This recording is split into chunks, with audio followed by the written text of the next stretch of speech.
Assalamualaikum warahmatullahi wabarakatuh.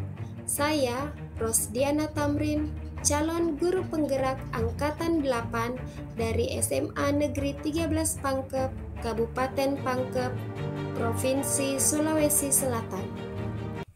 Berikut video tugas modul 1.1 koneksi antar materi berupa kesimpulan dan refleksi pemikiran Ki Hajar Dewantara.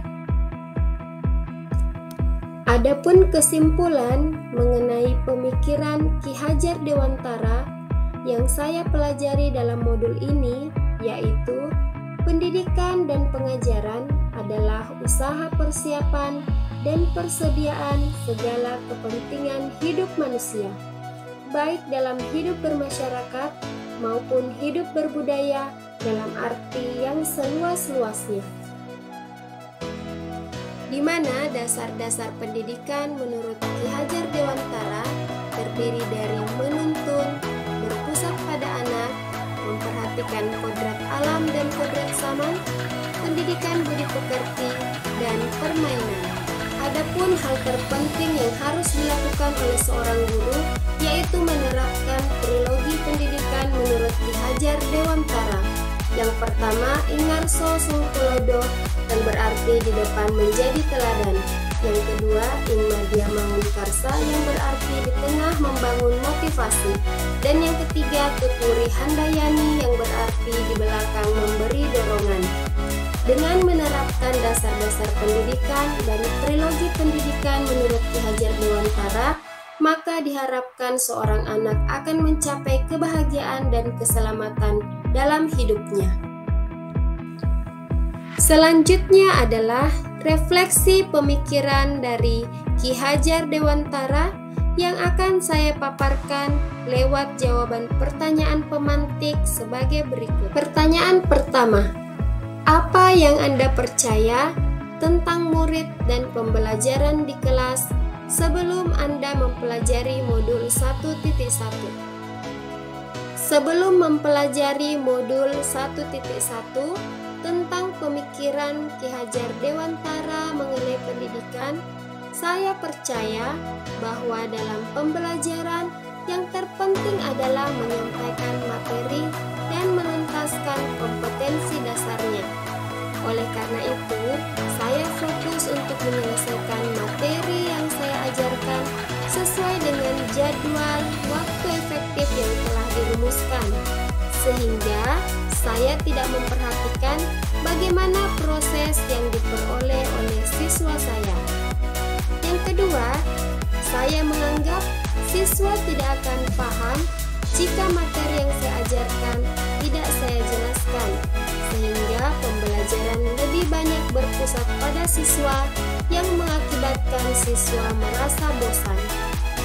Yang ketiga, saya memberikan tugas yang seragam tanpa memperhatikan keragaman potensi dari peserta didik, sehingga ada peserta didik yang aktif dan kurang aktif dalam mengikuti kegiatan pembelajaran.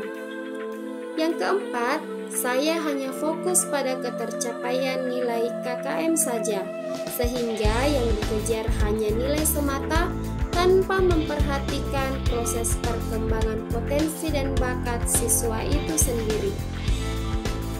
Pertanyaan yang kedua, apa yang berubah dari pemikiran atau perilaku Anda setelah mempelajari modul 1.1 ini?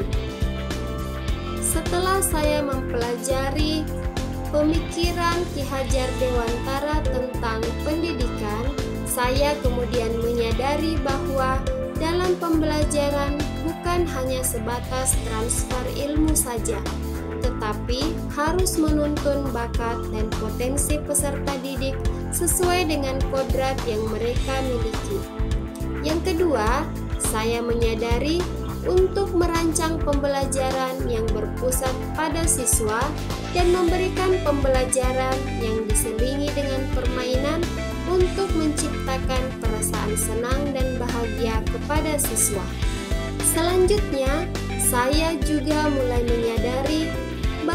peserta didik itu berbeda-beda.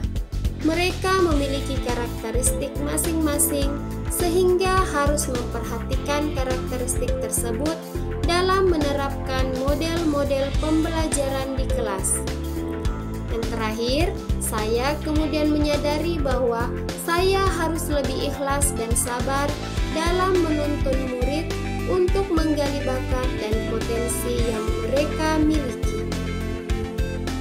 Pertanyaan yang ketiga, apa yang dapat segera Anda terapkan lebih baik agar kelas Anda mencerminkan pemikiran Ki Hajar Dewantara?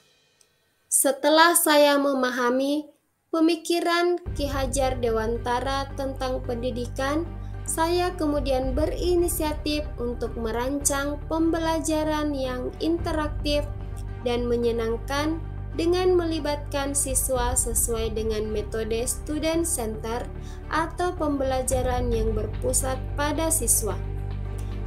Selanjutnya, saya akan melakukan pengenalan karakter dan latar belakang siswa dengan menjalin komunikasi yang baik dan intens, terlebih pada murid yang memiliki kesulitan belajar. Selanjutnya, saya akan memperbaiki cara pemberian tugas kepada siswa dengan memperhatikan karakteristik siswa dalam belajar. Demikianlah pemaparan saya mengenai kesimpulan dan refleksi tentang pemikiran Ki Hajar Dewantara. Semoga bermanfaat. Terima kasih. Salam guru penggerak. Assalamualaikum warahmatullahi wabarakatuh.